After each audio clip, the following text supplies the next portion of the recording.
SHRI Sai Satcharita, chapter 16 and 17. These two chapters relate the story of a rich gentleman who wanted Brahma Jnana quickly from Sai Baba. Preliminary.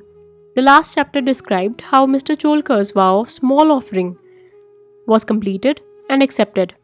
In that story, Sai Baba showed that he would accept with appreciation any small thing offered with love and devotion. But if the same thing was offered with pride and haughtiness, he would reject it. Being himself full of Satchitanand, that is existence, knowledge and bliss, he did not care much for more outward formalities. But if an offering was made in meek and humble spirit, the same was welcome, and he accepted it with pleasure and avidity. In fact, there is no person more liberal and benevolent than the Sadguru like Sai Baba. He cannot be compared to the Chintamani jewel, the philosopher's stone which satisfies the desires, the Kalptaru, the celestial tree to fulfill desires, or the Kamdhenu, that is the celestial cow which yields whatever we desire. For they give us only what we desire, but Sadguru gives us the most precious thing that is inconceivable and inscrutable, that is the reality. Now let us hear how Sai Baba disposed of the rich man who came to him and implored him to give him Brahma Jnana. There was a rich gentleman, unfortunately his name and whereabouts are not mentioned, who was very prosperous in his life. He had amassed a large quantity of wealth, houses, fields and lands, and had many servants and dependents. When Baba's fame reached his ears, he said to a friend of his that he was not in want of anything, and so he would go to Shirdi and ask Baba to give him Brahma Jnana, which, if he got, would certainly make him more happy.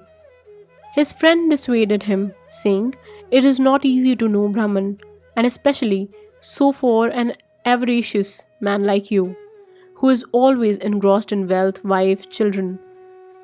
Who will, in your quest for Brahma Jnana, satisfy you, who won't give away even a pice in charity?" Not minding his friend's advice, the fellow engaged in a journey via Tonga and came to Shirdi. He went to Masjid, saw Sai Baba, fell at his feet and said, "Baba, hearing that you show Brahman to all who come over here without any delay, I have come here all the way from my distant place. I am much fatigued by the journey, but if I get Brahman from you, my troubles will be well paid and rewarded." Baba then replied, "Oh my dear friend, do not be anxious. I shall immediately show you the Brahman. All my dealings are in cash and never on credit. So many people come to me and ask for wealth, health, power, honor, position, cure of diseases, and other temporal matters. Rare is this person who comes here to me and asks for Brahma Jnana.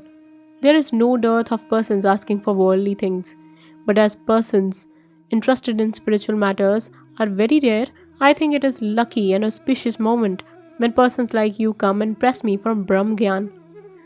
So I show to you with pleasure the Brahman with all its accompaniments and complications." Saying this, Baba started to show him the Brahman. He made him sit there and engage him in a talk or affair, and thus made him forget his question for the time being. Then he called a boy and told him to go on to one Nandu Marwadi and get from him a hand loan of ₹5. The boy left and returned immediately, saying that Nandu was absent and his house was locked. Then Baba asked him to go to Bala Grocer and get from him the said loan. This time also the boy was unsuccessful. This experiment was repeated again twice or thrice with the same result. Sai Baba, as we know, the living and the moving Brahman incarnate.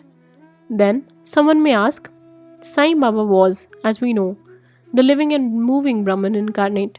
Then one may ask, why did he want the paltry sum of 5 rupees? And why did he try so hard to get it on loan? Really, he did not want the sum at all. He must have been fully knowing that Nandu and Bala were absent, and he seemed to have adopted this procedure as a test for the seeker of Brahman. The gentleman had a roll or bundle of currency notes in his pocket, and if he was really earnest, he would not have sat quiet and be a mere onlooker when Baba was frantically trying to get a paltry sum of ₹5. He knew that Baba would keep his word and repay the debt, and that the sum was insignificant. Still, he could not make up his mind and advance the sum. Such a man wanted from Baba the greatest thing in the world, that is Brahma Jnana. Any other man who really loved Baba would have gave it at once, which was ₹5, instead of being a mere onlooker. It was otherwise with this man. He advanced no money, nor did he sit silent, but began to be impatient, as he was in a haste to return, and implored Baba, saying, "Oh Baba, please show me the Brahman soon." Baba replied, "Oh my dear friend, did you not understand all the procedure that I went through, sitting in this place for enabling you to see the Brahman? It is, in short, this.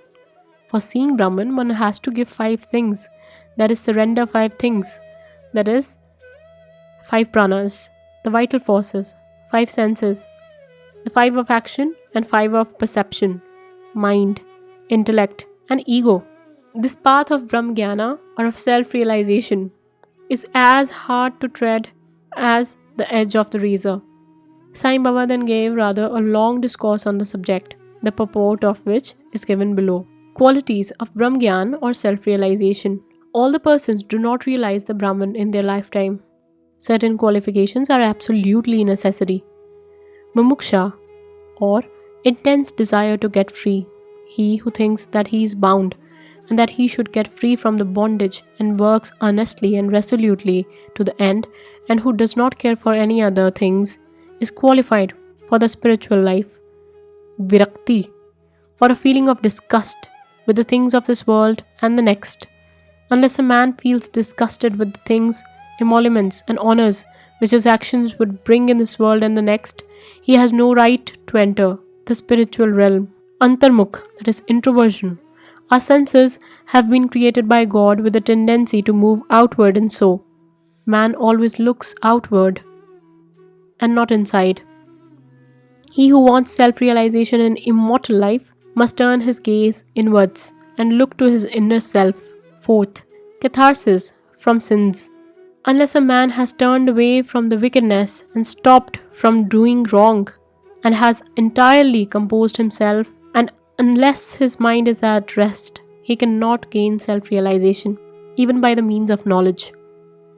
5th, right conduct.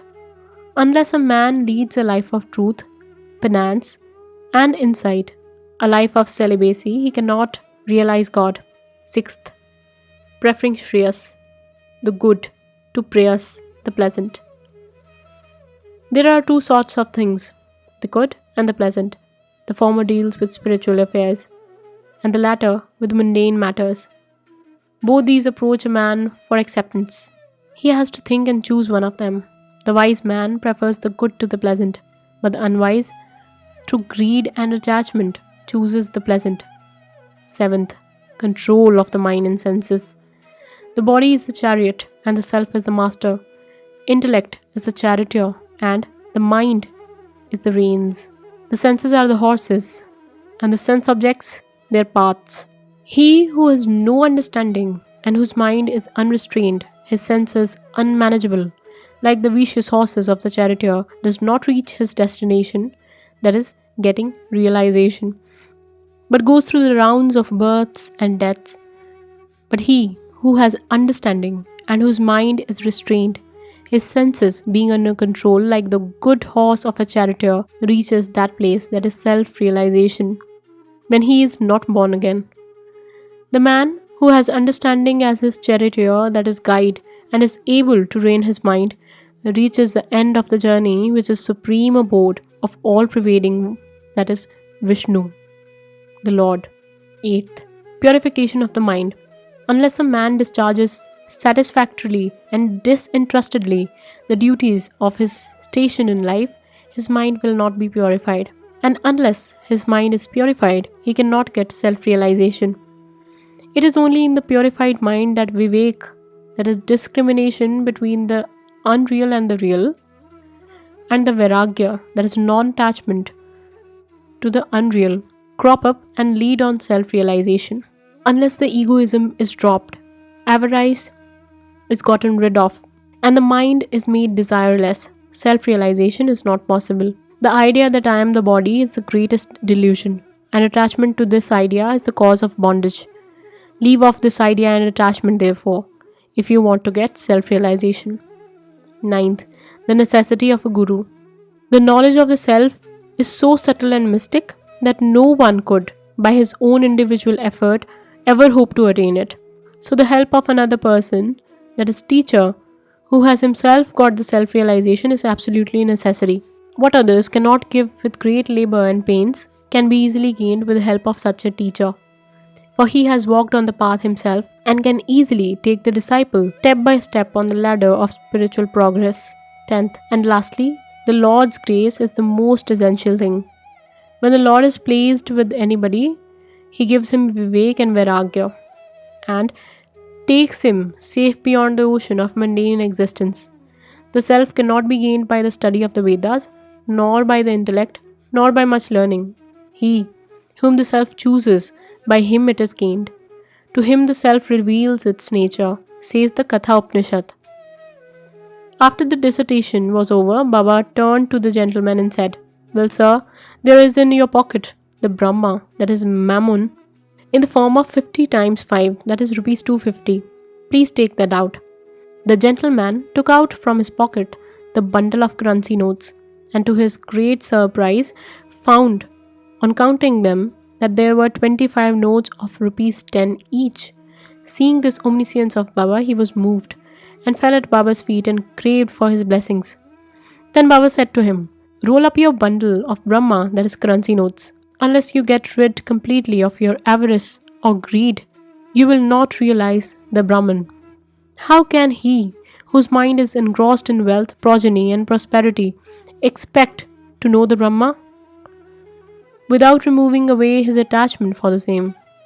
The illusion of attachment or the love for Brahma is a deep eddy, that is a whirlpool of pain full of crocodiles in the form of conceit and jealousy. He who is desireless can alone cross this whirlpool.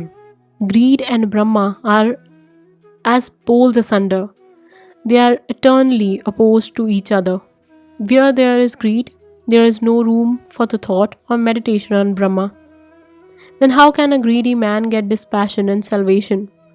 For a greedy man, there is no peace, neither contentment, nor certainty, or any kind of steadiness.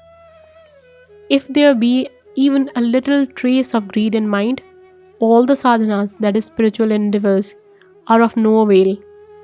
Even the knowledge of the well-read man, who is not free from the desire of the fruit or reward of his actions, and who has got no disgust for the same, is useless and can't help him in getting self-realization. The teachings of a guru are of no use to a man who is full of egoism and who always thinks about the sense objects. Purification of mind is absolutely necessary. Without it, all our spiritual endeavors are nothing but useless show and pomp. It is, therefore, better for one to take only what he can digest and assimilate. My treasury is full, and I can give it to anyone, whatever he wants, but I have to see whether he is qualified to receive what I give. If you listen to me carefully, you will be certainly benefited. Sitting in this masjid, I never speak any untruth. When a guest is invited to a house, all the members of the household and other friends and relations that happen to be present are entertained along with the guest. So all those that were present in the masjid at this time could partake of the spiritual feast that was served by Baba for the rich gentleman.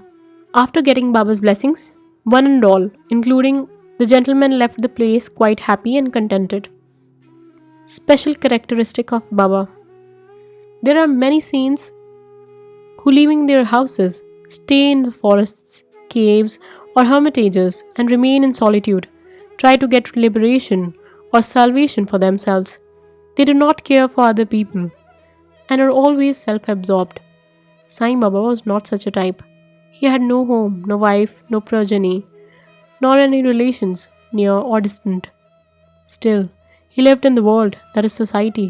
He begged for his bread from 4 to 5 houses, always lived at the foot of the neem tree, carried on worldly dealings, and taught all the people how to act and behave in this world. Rare are the sadhus and saints who, after attaining God vision, strive for the welfare of the people.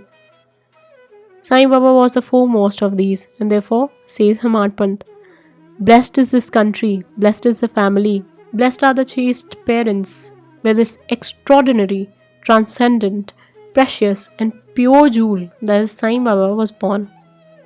Bow to Sri Sai, peace be to all. Om Sai Ram.